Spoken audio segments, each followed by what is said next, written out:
functions to paint the picture for the American people at home. These are not just talking points. These are real judges in the court of law who are trying to block the president's power and the policies that he was elected to enact. For example, a court ordered the Trump administration to return already deported terrorist aliens back to the United States. A court has ruled the Trump administration can't even temporarily pause our refugee programs.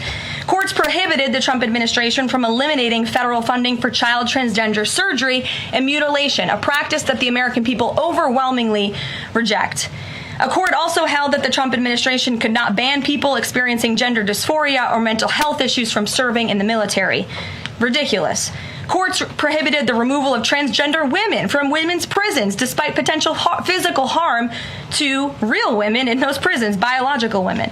A Northern District of California judge issued an absurd ruling that the president cannot fire people within the executive branch without Congress passing a bill, even though Congress has expressly authorized the president through the Office of Personnel Management to authorize reductions in force across agencies.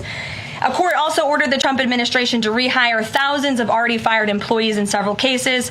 A federal judge blocked the Trump administration from defunding the Department of Education, another signature campaign promise that this president has the power to implement.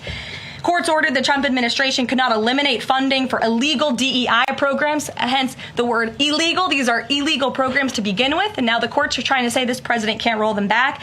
And a district court judge prohibited the president from issuing any categorical funding freezes.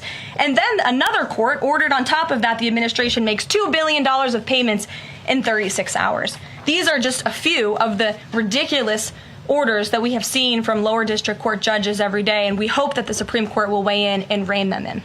But White House advisor Stephen Miller says it's judicial tyranny. Some people are calling it a judicial coup. You're saying you're responding to each and every one of these actions, efforts by these judges to delay or thwart the implementation of the agenda. But is there going to be anything more than that, or is it just going to let this operation continue, even though it could delay everything for years until the presidency is over? The administration is operating under the directive given to from the president that we need to comply with the court's orders. He's made that very clear, but we're going to fight them in court, and we're going to win on the merits of these cases because we know we are acting within the president's legal and executive authorities. And thanks for being here. Gabe.